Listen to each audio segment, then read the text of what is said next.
नमस्कार दोस्तों, मेरा नाम डॉक्टर नगेंद्र यादव है।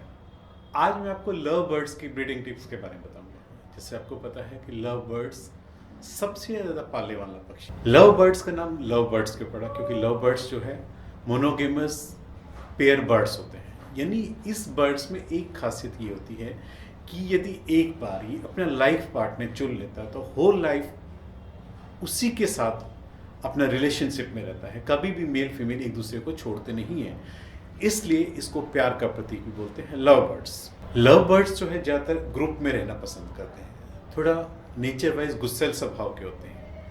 यदि कोई दूसरा लव बर्ड्स इनकी टेरिटरी में एंटर करता है तो उसमें ये आक्रमण भी कर देते हैं। यानी इनका नेचर जो है थोड़ा रिजर्व टाइप का है कि दूसरे पक्षियों को बर्दाश्त नहीं करते यदि कोई उनकी टेरिटरी में एंटर करता है।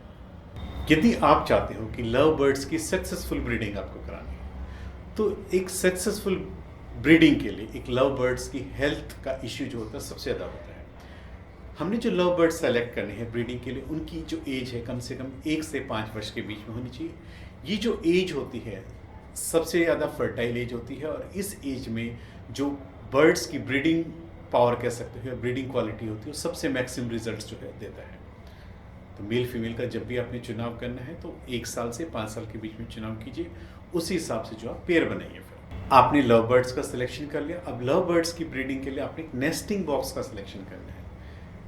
आपको पता है कि लव बर्ड्स जो है अपना एक सेपरेट घर आप यदि अपने को देखो उसमें रहना पसंद करते हैं, क्योंकि कई बार आपने देखा होगा यदि आपके नंबर ऑफ बॉक्सेस कम है और नंबर ऑफ पेयर्स ज़्यादा हैं यानी बर्ड्स ज़्यादा हैं, उस कंडीशंस में कई बार कई आपस में घर के लिए फाइट करना शुरू कर देते हैं। इसलिए एक लव बर्ड्स के लिए या एक पेयर के लिए एक बॉक्स होना चाहिए और जो बॉक्स जो है 12 बाई 12 इंच का होना चाहिए। उसमें जो है 3 सेंटीमीटर डायमीटर का एक होल होना चाहिए ताकि जिसमें से लव बर्ड आसानी से अंदर आ जा सके बिना किसी डर या रुकावट के।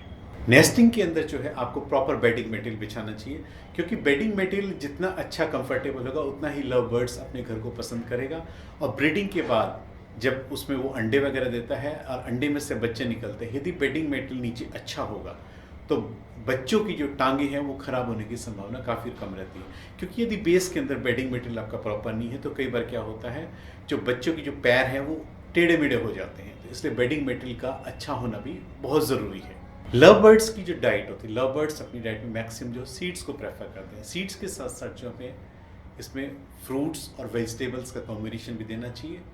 प्रेगनेंसी के दौरान यानी जब आपका बर्ड्स प्रॉपर ब्रीडिंग में आ गया है, मीटिंग हो गई है, उस दौरान जो लव, क्योंकि फीमेल की बॉडी में एग्स वगैरह ज़्यादा बनते हैं, उस टाइम जो है उसकी डाइट में आप एक्स्ट्रा कैल्शियम ऐड कर देंगे। क्योंकि जो कैल्शियम जो अंडा निकलेगा फीमेल से, वो यदि बॉडी में कैल्शियम की कमी होगी तो वो जो एग का शेल हो काफ़ी सॉफ्ट होगा, उसके टूटने की संभावना रहती है।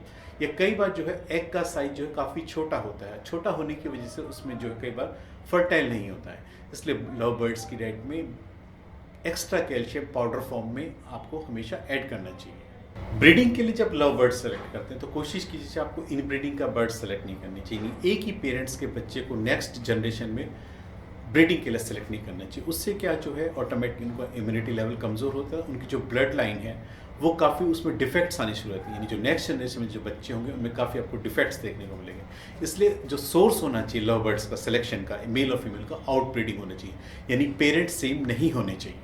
आपने ब्रीडिंग का बॉक्स तो बना दिया है, आपकी फीमेल ने अंदर बाहर आना जाना शुरू कर दिया, लेकिन कई बार क्या है उत्सुकतावश हम रोज रोज जो है उसको बॉक्स को खोल करके देखते हैं।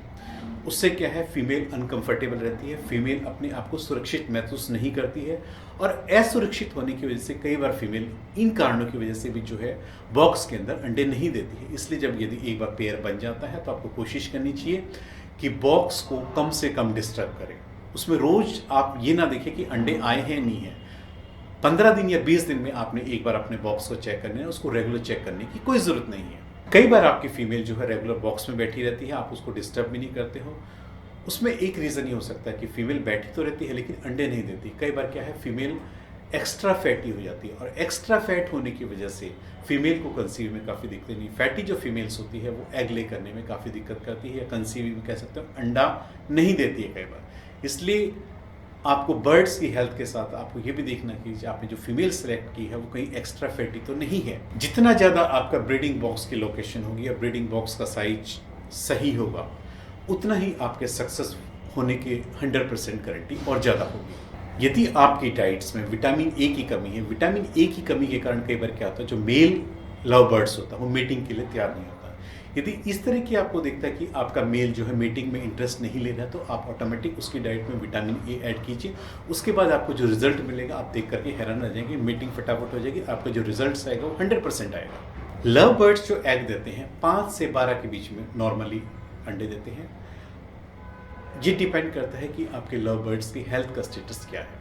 फीमेल एक बार में अंडे नहीं देती है, एक बार जब अंडे देने स्टार्ट करती है, कई बार हो सकता है एक एक दिन के गैप पर भी जो अंडे देना शुरू कर देती है। उस टाइम पे आप फीमेल को कम से कम डिस्टर्ब कीजिए। जब फीमेल फाइनली अंडे दे देती है, उसके बाद जो है जब अंडों पे बैठना शुरू करती है, आप उस डे को जो है फर्स्ट डे मान के चलिए कि इंक्यूबेशन उस दिन से स्टार्ट होगा। इसलिए उस दिन की जो काउंटिंग होगी उसके हिसाब से जब आप 21 से 23 दिन के बीच में मोस्टली जो है अंडों में से बच्चे निकलाते हैं, और अंडे भी उसी हिसाब से हो सकता है कि आज एक अंडे में से बच्चा निकला, ऑल्टरनेटिव डेज पे एक अंडे में से बच्चा निकलता है। लव बर्ड्स के जब अंडों में से बच्चे निकलाते हैं 3 हफ्ते तक तो कोशिश कीजिए जो पेरेंट्स है वो उनके अच्छे से केयर करें। 3 हफ्ते के बाद आप उन बच्चों को ब्रूडर में शिफ्ट कर सकते हैं। ब्रूडर में शिफ्ट करने के बाद आप उनको हैंड फीडिंग फार्मूले के द्वारा आप उनको जो है ग्रो कर सकते हैं। जब बच्चे 6 से 8 हफ्ते के बीच में हो जाए तब आप उनको विनिंग कर सकते हैं, यानी पेरेंट्स से अलग कर सकते हैं, या जो आप डाइट हैंड फीडिंग जो फार्मूला दे रहे हैं उसको भी बंद करके बच्चे को ऑटोमेटिक जो है अपने आप से खाने के लिए एक अलग केज में रख सकते हैं। स्टार्टिंग के दौरान आपको जो है बच्चे को केवल सॉफ्ट डाइट ही आपको देनी है। सॉफ्ट डाइट में स्प्राउट्स सबसे मेन होता है, फ्रूट्स और वेजिटेबल के छोटे छोटे जो सॉफ्ट फूड्स होते हैं आप उनको खाने में दे सकते हैं। छोटे बच्चे उनको प्रेफर भी करते हैं। आज मैंने आपको इस वीडियो के माध्यम से लव बर्ड्स के ब्रीडिंग टिप्स के बारे में बताया। उम्मीद करता हूं कि आपको मेरा वीडियो पसंद आएगा। प्लीज़ मेरे चैनल को सब्सक्राइब कीजिए। धन्यवाद।